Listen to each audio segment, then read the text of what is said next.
Şu anda şehrin tam merkezindeki Hyde Park'tayım. Çok büyük bir park burası. Burada çokça sincap var, hayvanlar var ve insandan da korkmuyorlar.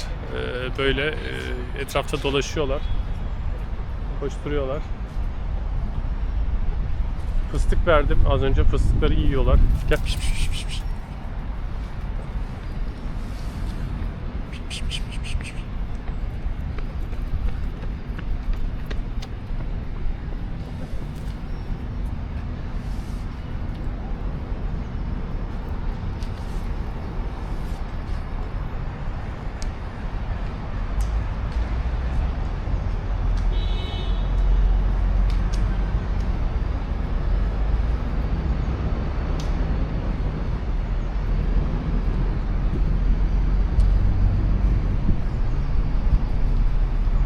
Diğer sincaplara da verelim birer tane.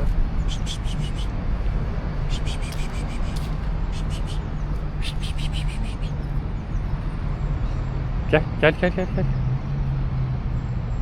Bak, bir tane daha geldi. Gel. Gel bakalım.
Bütün ülke sürekli olarak koşu yapıyorlar.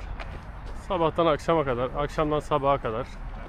Oradan oraya, şuradan buraya sürekli olarak koşu yapıyorlar. Galiba olimpiyatlara hazırlanıyorlar. Sürekli herkes koşuyor. Hiç yerinde duran insan yok. Böyle sabahtan akşama kadar koşuyorlar. Şehrin tamamındaki çeşme suları içiliyor. Burada marketten veya bakkaldan şişeyle su almanıza gerek yok. Zaten restoranda da su istediğiniz zaman tap water dediğiniz zaman size direkt olarak çeşme suyu getiriyorlar. Bütün her yerde akan musluk suları içilebiliyor. Parkın içinde de yine su içmek için çeşmeler var. Şöyle bastığınız zaman su akıyor.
Park gerçekten çok büyük.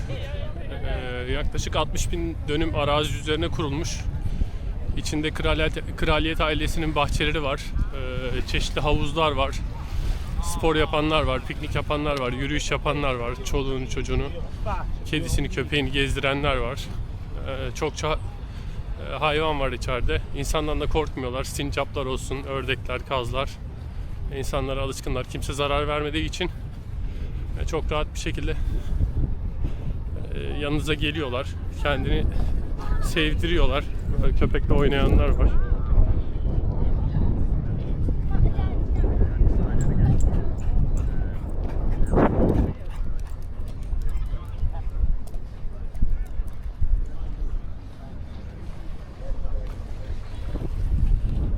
Zaman geçirmek için ideal bir yer. Çok güzel. Bolca yeşillik var. Çiçeklendirmişler. Çok iyi korumuşlar. Hiç çöp göremedim. Çöp kutusu da yok doğru düzgün ama hiç çöp de yok burada parkın içinde. Yani diğer yerlerde de çöp yok ama burası ekstra temiz yani.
Hyde Park'ın içinde aynı zamanda Kensington Sarayı da var.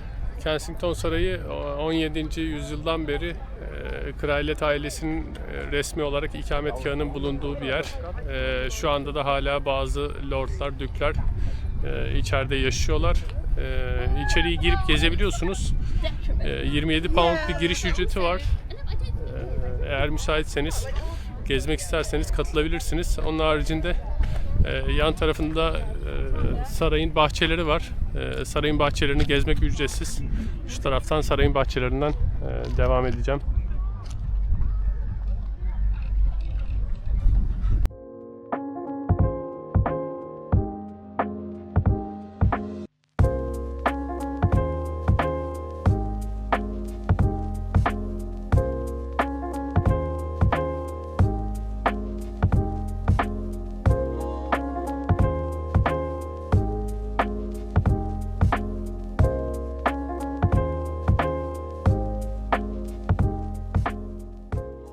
Burası Kensington Sarayı'nın girişinin olduğu kısım.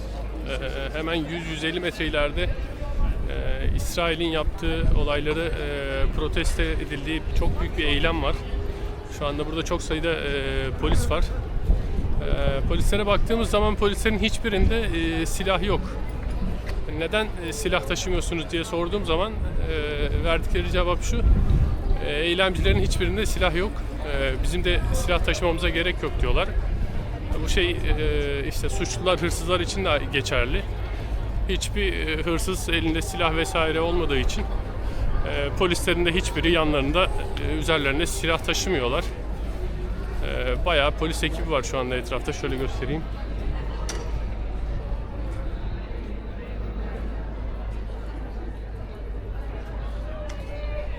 Eylem de hemen ileride görünüyor zaten, 100 metre ileride. Polis kesinlikle müdahale etmiyor, hiçbir şey yapmıyorlar. Sadece güvenlik önlemiyle buradalar. Buradaki protestoya sadece işte İsrail, Filistin, Gazze veya Arap vatandaşlar katılmıyor. Burada İngiliz vatandaşlar da bu protestoya katılıyorlar. Onlar da destekliyorlar. Biraz sonra içeriden de görüntülerini çekeceğim. Sessiz kalmak olmaz böyle bir durumda.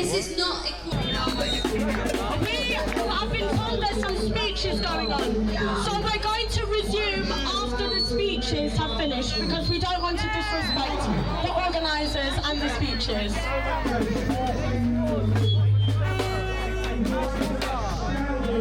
Donate to the Palestine Solidarity Campaign. We take cash or card. Donate towards the cost of the rally, please. Donate towards the cost of the demo. We take cash or card. Donate to the Palestine Solidarity Campaign. We take cash or card. Donate towards the cost of...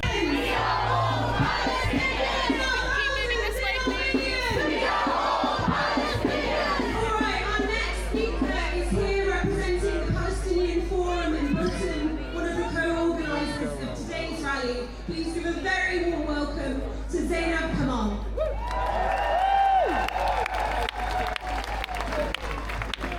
Please keep moving, please don't stop here. Brothers and sisters, we came here today, each of us carrying a fire within. A fire ignited by the heinous carnage, the terrorist Zionist entity, complicity and sending arms over upholding and safeguarding our values and laws.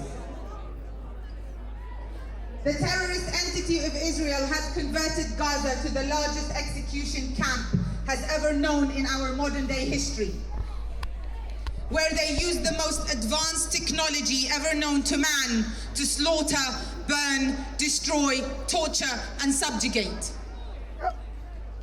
What is happening in Palestine is not just a crime against humanity. It is a betrayal of every principle we hold dear to our hearts. Every principle we as humans fought for. Today we gather to shatter this shameful silence.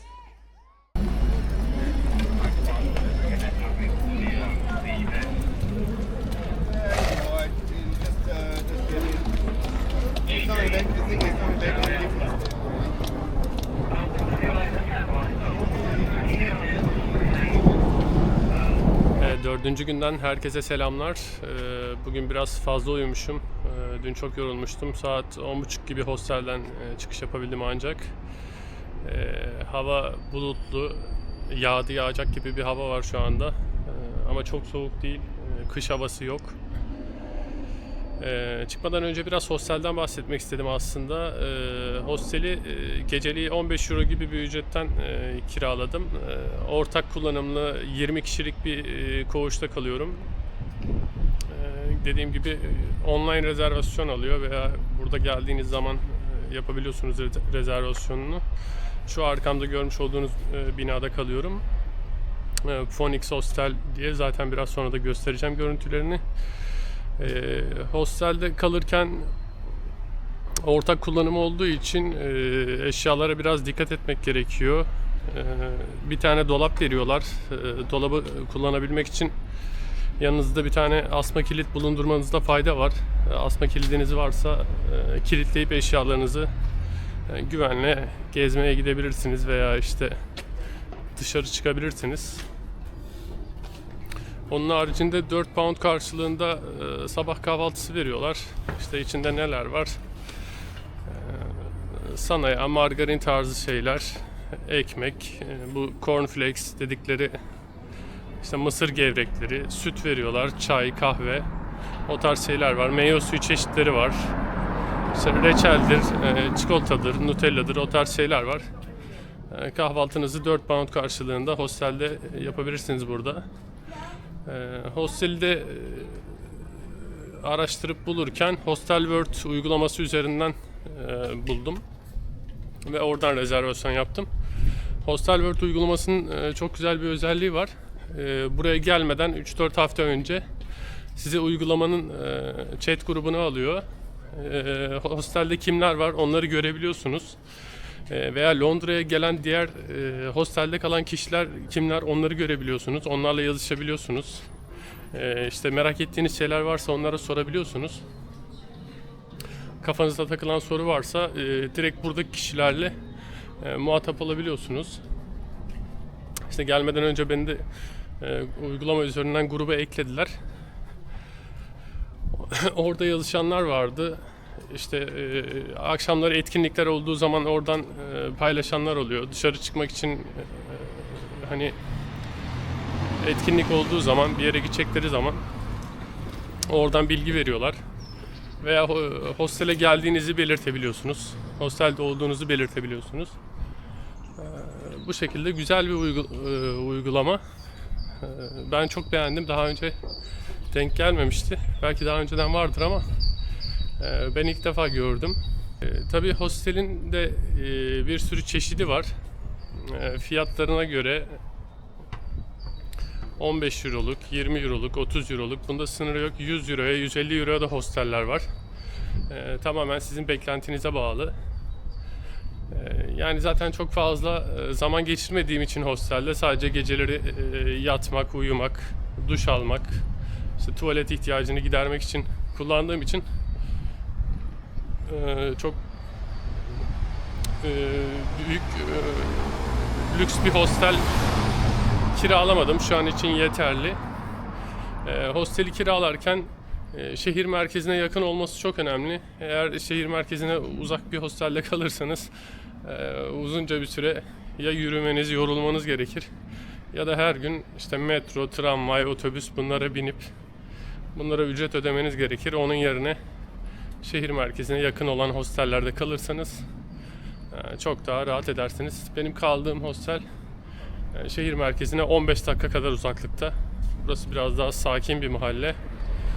Zaten şu anda da mahallenin içinde şöyle bir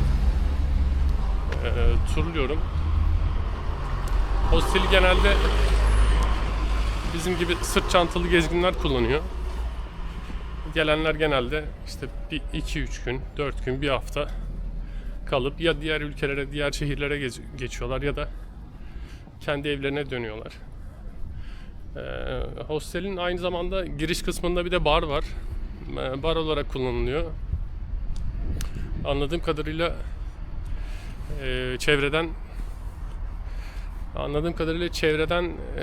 yani burada diğer binalardan, apartmanlardan akşamları bira içmeye gelenler, sohbet etmeye gelenler de var. Güzel, samimi bir ortamı var.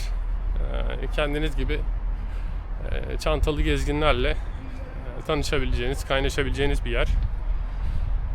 Tavsiye ederim. Otelde kalmanın kendine göre avantajları, dezavantajları var. Hostelde kalmanın kendine göre avantajları, dezavantajları var. İşte hostelde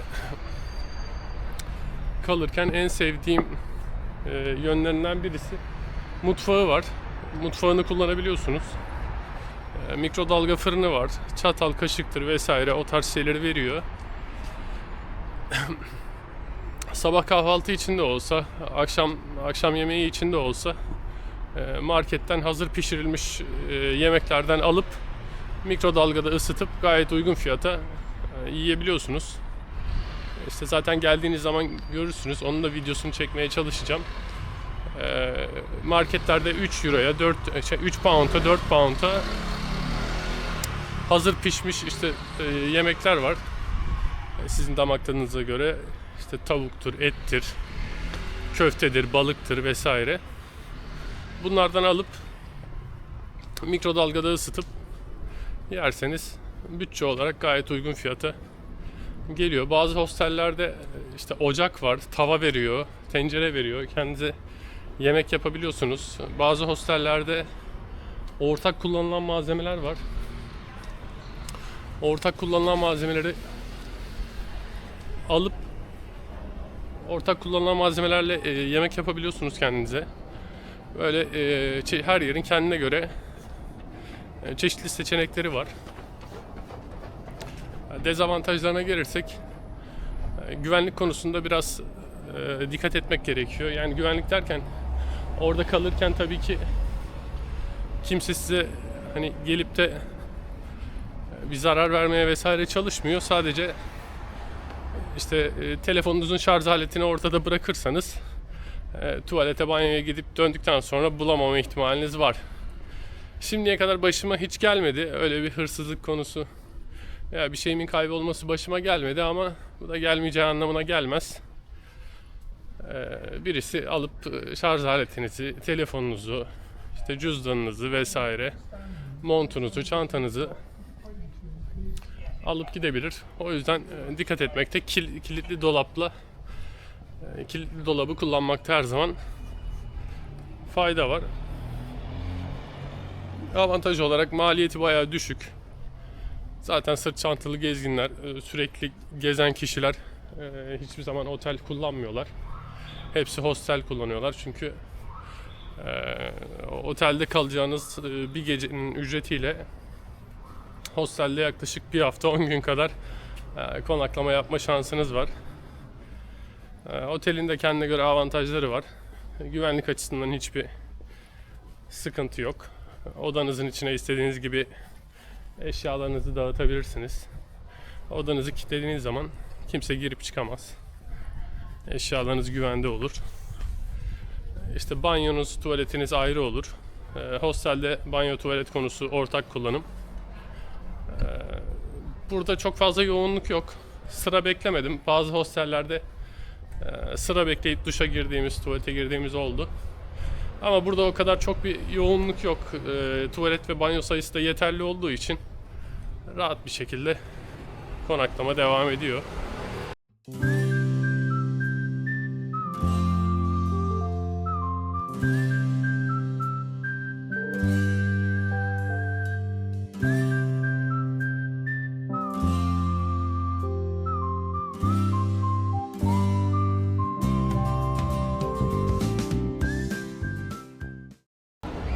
Şimdi geldiğim yerin adı da Alternate London olarak geçiyor.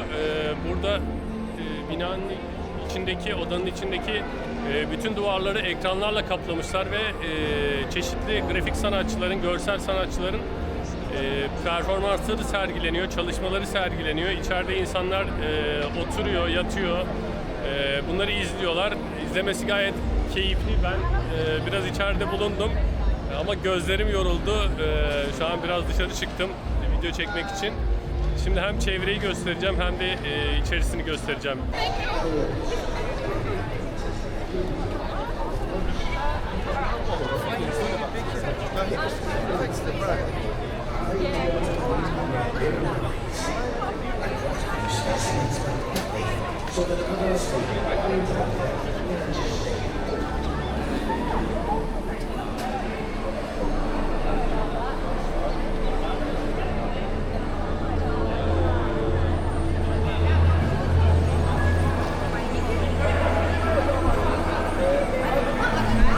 Şu an National Gallery'nin önündeyim. İçeride çok önemli sanat eserleri var. Onları görmek için giriş yapacağım. Arkamda görmüş olduğunuz kalabalık buraya giriş için bekleyen, sıra bekleyen insanlar.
National Gallery Gezim şu anda bitti sayılır.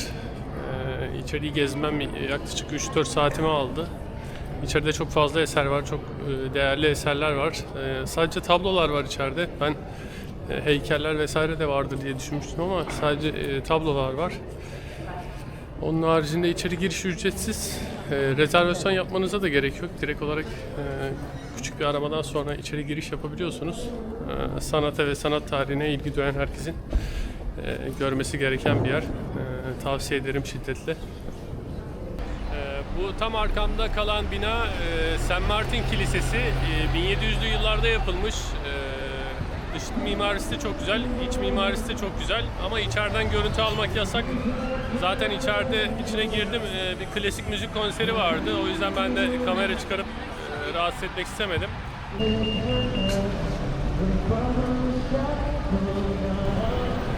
Merkezi yerlerde böyle faytonlar var, bisikletli. İsteyenler bunları binip gezebiliyor. Burada müşteri bekliyorlar.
Şu anda bulunduğum yerin tam arka tarafında ülkenin başbakanının evi bulunuyor. Başbakan burada yaşıyor. Daha öncesinde bu tarz bir koruma önlemi yokmuş ama terör saldırısından sonra böyle güvenlikler kapının önünde beklemeye başlamış. Şöyle net görebilmeniz için de çeviriyorum. Şuradaki arkadaki kırmızı binada ülkenin başbakanı yaşıyor. Normalde terör saldırısı olmadan önce bu kapılar yokmuş, bu güvenlikler yokmuş. İnsanlar o yolu kullanabiliyormuş. Gayet rahat bir şekilde önünden gelip geçebiliyormuş. Bu anıt 2. Dünya Savaşı'nda hayatını kaybeden kadınların anısına yapılmış bir anıt. Burada bakanlıkların olduğu cadde üzerinde tam yolun ortasında konumlandırılmış.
Şu anda Londra'da Amazon'un açmış olduğu bir market var.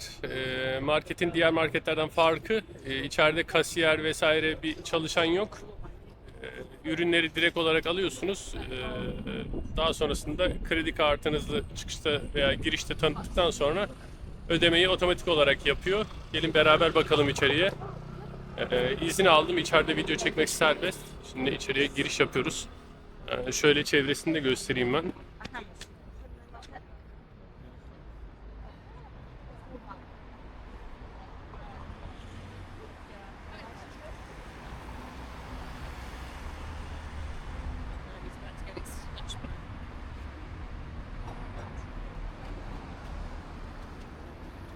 Hello.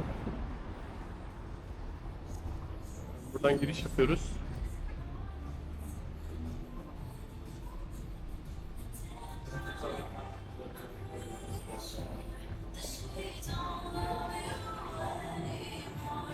İstediğimiz ürünü direkt olarak alıp sepetimize ekleyebiliyoruz.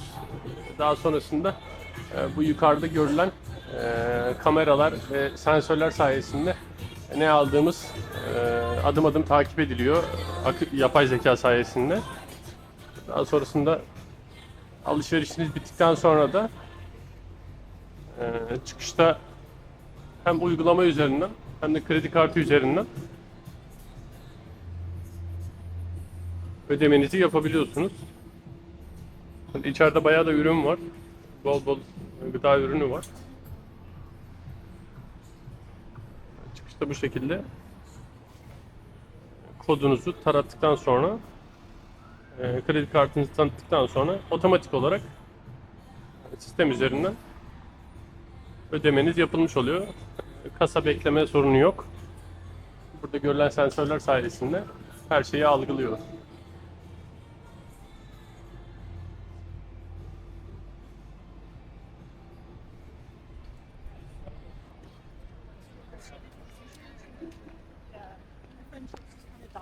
Yolunuz düşerse uğramanızı mutlaka tavsiye ederim. Gayet güzel bir uygulama olmuş. İçeride hiç sıra bekleme derdi yok. Alıyorsunuz sadece, dışarı çıkıyorsunuz.